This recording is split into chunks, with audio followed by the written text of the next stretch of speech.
44 साल पहले भी जमुना की स्थिति यही थी और आज भी स्थिति यही है। छठ पूजा को ही लेकर के जमुना जी के प्रति आप क्या कहता है सफाई का ध्यान रखते तो आज मुझे ये कृत्रिम घाट बनाने की जरूरत नहीं है। भारत भर में छठ महापर्व की तैयारियां शुरू हो गई हैं। इस समय मैं दिल्ली के यमुना घाट में हूं और हमारे साथ बातचीत करने के लिए हैं आशीष पांडे छठ पूजा समिति से।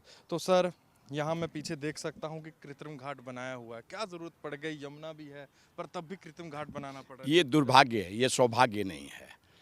दुर्भाग्य इसलिए है कि ये प्रकृति की पूजा है और जमुना के किनारे मुझे कृत्रिम घाट बनाना पड़ रहा है। चूँकि लाखों व्रतधारियों की जो श्रद्धा है वो पूजा तो प्रकृति के पास में ही करेंगे, लेकिन वो किसी भी प्रकार से रोग से ग्रसित ना हो जाए, इसलिए हमारी समितियों ने उस पूजा का आस्था का ध्यान रखते हुए कृत्रिम घाट का निर्माण कराया है।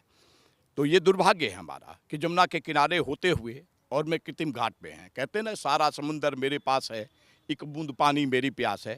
आज यही स्थिति क्या कहता है, इस पूजा को लेकर के हम कह सकते हैं कि पूरी जमुना के करीब हम हैं, लेकिन फिर भी उससे बहुत दूर हैं। कितने साल से आप यहाँ पर पूजा करवा रहे हैं सर, जो आपकी समिति है? और पहले आप यमुना में करवाते थे और अब यहाँ शिफ्ट होना पड़ गया, कैसे?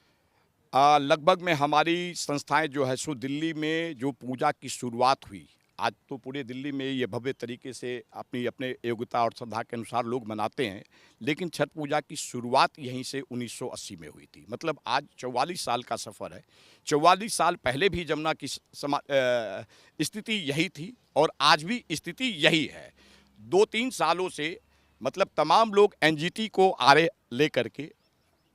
आगे करके और उन्होंने जमुना सफाई कराने की बजाय यहाँ छठ पूजा मनाने पे ही प्रतिबंध लगा दिया। मतलब हम ऐसे कह सकते हैं कि अगर प्रशासन कानून व्यवस्था चोरी रोक नहीं पाया तो हमने घोषणा कर दी कि आपको घर से कहीं जाने की ज़रूरत नहीं है। तो आज यही स्थिति है कि आप बजाय जमुना को सफाई करने की, आपने उस पर प्रतिबंध लगा करके अपने सांस्कृतिक धरोहर को सफाई करने की बहाने खास छठ पूजा को ही लेकर के जमुना जी के प्रति आप क्या कहता है सफाई का ध्यान रखते तो आज मुझे ये कृत्रिम घाट बनाने की ज़रूरत नहीं होती। आप कब से तैयारियां शुरू कर देते हैं और थोड़ा आप समझाइए सर, क्या क्या तैयारियां हैं इस साल जो की हैं घाट? देखिए, हम लोग की संस्था कम से कम आज हमारे ये मित्र हैं, आप संस्था के सचिव हैं, लगभग में 1.5 महीने 2 महीने पहले हमारे जनरल सेक्रेटरी जी प्रशासनिक तौर पे लेटर लिखना तमाम डिपार्टमेंट को, पीडब्ल्यूडी, क्योंकि इसमें कई डिपार्टमेंट है, पीडब्ल्यूडी, एमसीडी, दिल्ली सरकार, केंद्र सरकार, क्योंकि ये मिली जुली लैंड है, कहीं डीडीए, कहीं पीडब्ल्यूडी, कहीं एमसीडी, तो ये तमाम लोगों के साथ में मतलब जो है सो हम लोगों का पत्र व्यवहार शुरू हो जाता है और कायदे से तैयारी हमारी 1.5 महीने पहले से हो जाती है। हमारी संस्था की ओर से मतलब जो है सो एक पूजा के लिए स्थल का निर्माण जो आप देख रहे हैं कृत्रिम घाट के रूप में, एक सांस्कृतिक कार्यक्रम पूरी रात हमारी छठ पूजा भजन संध्या चलती है। मतलब लाखों व्रतधारी वहाँ पे विश्राम भी करते हैं और छठ पूजा के गीत का आनंद भी लेते हैं। सेम इसी प्रकार से हमारी पूजा समिति जो सो भंडारे का भी आयोजन कराती है, जो यहाँ से पीछे है। मतलब चूँकि यहाँ पे गैदरिंग जो होती है ना, 1 लाख 1.5 लाख 2 लाख लोगों की गैदरिंग होती है। रात में जो कम से कम विश्राम करते होंगे लोग, हमारे ख्याल से 50,000 से ऊपर के लोग विश्राम करते होंगे। तो हमारी संस्था ने मतलब जो सो अपने तरीके से कि भीड़ को डिवाइड किया, गैदरिंग को डिवाइड किया कि पूजा करने वाले पूजा स्थल पे, सांस्कृतिक कार्यक्रम देखने वाले सांस्कृतिक स्थल पे और भंडारे का आयोजन इधर करके। तो हम लोग को थोड़ी चुनौतीपूर्ण कार्य तो होता है, लेकिन छठी मैया की महिमा है कि आज तक किसी भी प्रकार की अप्रिय घटना नहीं घटी, क्योंकि यहाँ सीसीटीवी कैमरे का भी प्रोविज़न होता है, दिल्ली पुलिस का भी बहुत सहयोग होता है। हम दौरा के पवित्रता को बनाए रखते हुए और मेटल डिटेक्टर से गुजरते हुए कि कोई अवांछित व्यक्ति या किसी भी प्रकार की दुर्घटना न घट जाए, मतलब उसका भी विशेष ध्यान रखते हुए और पूजा को हम लोग करते हैं और कराते हैं। मैली यमुना की शिकायत लेके आप कभी सरकारों के पास गए? आपने बातचीत की कि हर साल छठ महापर्व होता है, मीडिया वाले भी दिखाते हैं, कभी आपने? देखिए, मैं तो बस इतना कह सकता हूँ कि अब दिखाया उसको जाता है, समझाया उसको जाता है जहाँ जो चीज़ें अदृश्य है। और अभी जो भी सरकार है जिसकी भी जिम्मेदारी है, उसकी दृष्टि जो है मतलब जो सो गंधारी के समान हो गई है।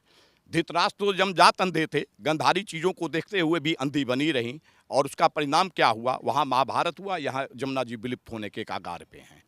तो किसको दिखाएं, किसको बताएं?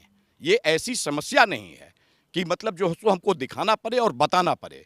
और अगर ऐसी अंधी बहरी लूली सरकार है जिसको हमें दिखाना पड़ रहा है या आवाज़ दे करके जगाना पड़ रहा है, तो फिर तो हम कह नहीं सकते हैं कि ईश्वर ही मालिक है ऐसे सरकार की। तो मेरे पीछे आप देख सकते हैं कि टेंट लगाकर और कृत्रिम घाट तैयार कर कर छठ पूजा की जो तैयारियां हैं यहाँ दिल्ली के यमुना घाट पर पूरी हो गई हैं। पर कहीं ना कहीं छठ पूजा समिति से जुड़े हुए लोगों का साफ तौर पर कहना है कि बड़े दुख की बात है कि आज उनको जो छठ पूजा है वो कृत्रिम घाटों पर करनी पड़ रही है, क्योंकि जो यमुना है वो मैली हो चुकी है, गंदी हो चुकी है। और यमुना को साफ करवाने को लेकर भी देखा जाता है कि चाहे आम आदमी पार्टी हो और भारतीय जनता पार्टी हो, दोनों के बीच में राजनीति होती है। और इस मामले को देख कर ये भी पता लगता है कि दोनों जो सियासी दल हैं एक दूसरे पर आरोप प्रत्यारोप भी करते हैं। और वही इस समय आप दिल्ली के यमुना घाट की तस्वीरें मेरे पीछे देख सकते हैं, जहां छठ की तैयारियां पूरे जोरों शोरों पर चल रही हैं। कैमरामैन सचिन चंदोक के साथ अनमोल बाली की दिल्ली से रिपोर्ट।